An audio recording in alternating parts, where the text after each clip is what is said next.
Республика в эти дни принимает 5-й Всемирный Курултай-Башкир. В наш регион съехались более 500 делегатов. И сейчас позвольте представить мне мою собеседницу из Швейцарии Гузель Усманова-Гобе. Здравствуйте, приветствуем вас на нашей родной башкирской земле. Расскажите, как живут наши выходцы из Башкортостана в Швейцарии? Хорошо живут. Нас немало выходцев из Башкортостана. Это не только башкиры и татары, это выходцы разных национальностей. Они все успешно работают, очень хорошо себя проявили в различных отраслях, международных организациях, в научных центрах. Также немало артистов, педагогов и просто бизнесменов, бизнесвумен.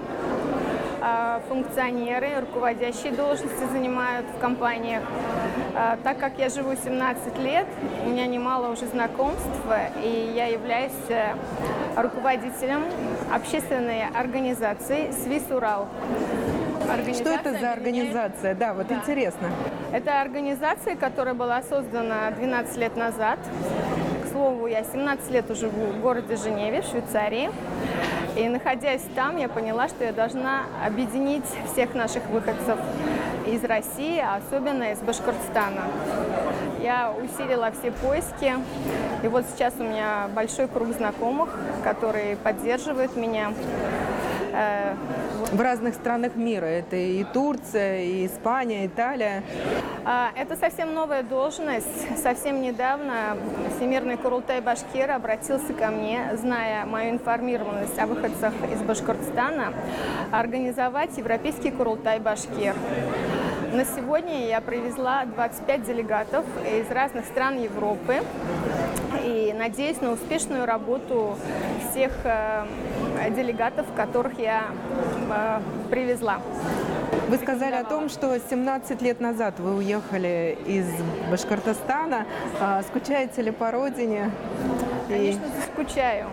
Поэтому я приезжаю 2 раза в год в Уфу, а именно в Архангельский район, деревню Тереклы, откуда мои корни. Моя семья, большая семья, живет в Уфе, у меня много родственников. Я сама многодетная мама, у меня 3 детей. И эти дети очень любят свою родину. Я постаралась дать им впитать эту любовь к своей родине, к национальной культуре и привила любовь к лошадям. Сегодня моя средняя дочь чемпионка Швейцарии, двойная чемпионка Швейцарии по конным скачкам. Вот, зовут ее Лилия. Мы гордимся ею, нашей семьей и всей страной. Надеюсь, она теперь будет выступать в сборной Швейцарии в мировом сообществе. Дома готовите ли вы национальные башкирские блюда? Что любите больше всего? Я не только готовлю, я научила готовить моих детей. Иногда они мне готовят такие сюрпризы к моему приходу. Благо, сегодня есть еще и интернет, который помогает им раскрыть какие-то новые возможности в национальной кулинарии. Ну, конечно же, мы любим делать кастыбы, пыш-пышмак, готовим наш бульон, лапшу, плов по-башкирски и много маленьких таких домашних блюд, которые я знала еще с детства, которые готовили мои бабушки. Вот за жизнью нашей республики, нашего региона вы следите? Конечно же, слежу. Я подписана на многие группы, каналы. Я имею всегда связь с муниципалитетом тоже, так как в правительстве знают, что я активная дочь башкирского народа. Часто обращаются ко мне с различными просьбами встретиться, информировать, как проходит жизнь наших соотечественников. Также я являюсь организатором фольклорного праздника Сабантуй. В этом году уже юбилейная дата, 10 лет. Ко мне присоединились очень много наших соотечественников, которые помогают мне это проводить. И вот на сегодня как бы Сабантуй гремит по всей Европе. Гузель, ну вот вы сама артистка балета, и уехав в Швейцарию, сейчас вы все равно продолжаете танцевать, скажем так, продолжаете учить танцу вот, подрастающее поколение. А вот школа у вас в Швейцарии, вашу школу посещают и башкирские танцы, танцуют даже африканцы. Приехав в Европу, я поняла, что я, в принципе, не смогу работать по какой-то другой профессии. Я поняла, что я буду вести свою миссию именно артиста, но и хореографа. Я набралась опыта, работая в различных швейцарских балетных школах. Всегда понимала, что русский балет, он, наверное, самый сильный балет в мире. И вот этот метод, которому я научилась у нашей башкирской балерины Нинель Даутовны Юлтыевой, учась в Казани в Институте искусств, я поняла, что я должна продолжать это дело и назвала свою школу «Танцуем как Нуриев».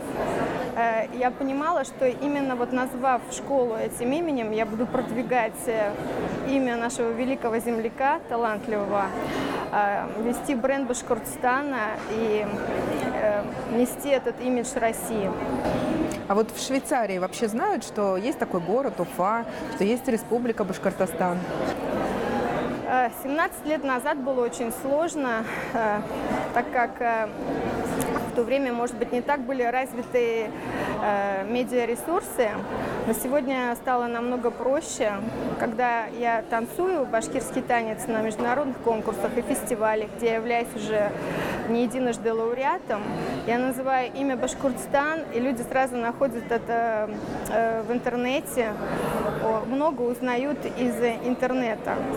Ну, конечно же, говорю, Уфа, столица Башкортостана, откуда родом Нуриев. И все смотрят и видят, какая у нас мощь, какой потенциал в республике. И находят еще интересных людей, которые выходцы из нашей республики.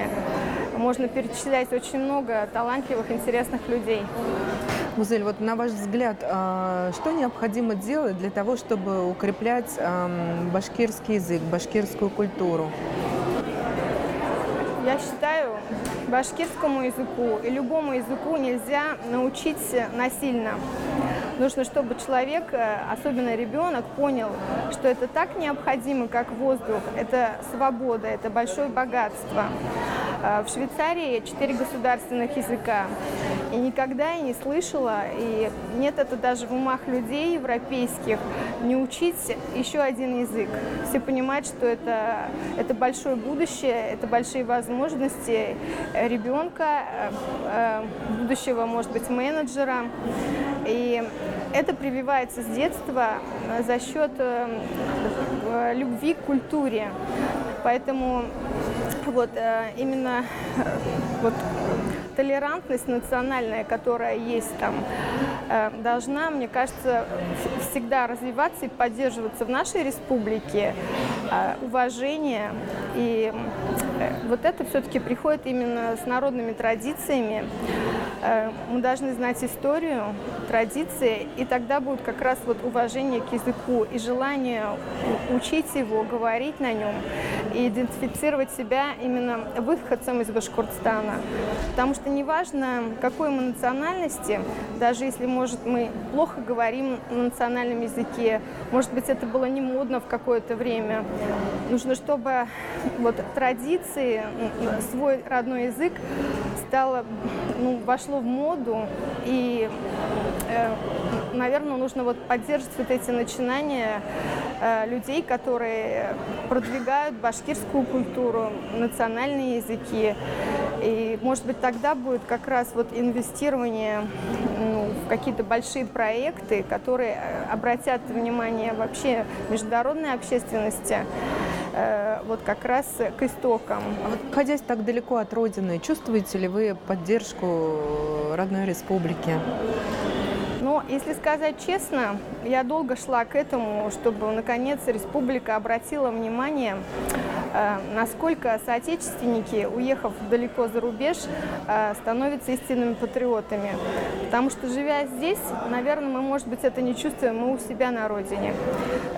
Мы говорим, мы все понимаем. А когда мы находимся на чужбине, волею судьбы оказавшись, например, вот я вышла замуж за швейцарского музыканта, у меня 3 детей, я понимаю, что у них другая родина, а у меня другая. Хотелось бы, чтобы наше правительство, Министерство культуры понимали, как важно поддерживать наши начинания, даже элементарно наш фольклорный праздник Сабантуй, который собирает до 500 зрителей, которые приезжают из разных стран. И в этом году, вот, наконец, на наш 10-летний юбилей Сабантуя приехали 2 артиста, музыкант-кураист и солистка гаскарского ансамбля, которые исполнили 2 танца. И, наконец, настоящие швейцарцы увидели, услышали национальный инструмент курай. Вживую, да, вживую. Да. И вот у меня последний вопрос. Вот сегодняшнее мероприятие, Всемирный Курултай-Башкир, что значит он для вас? Это очень много для меня.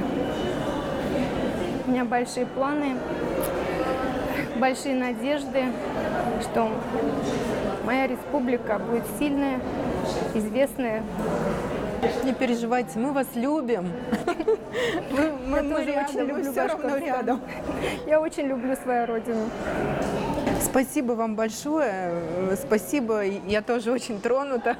Спасибо. На канале «Россия-24» вы смотрели «Открытую студию».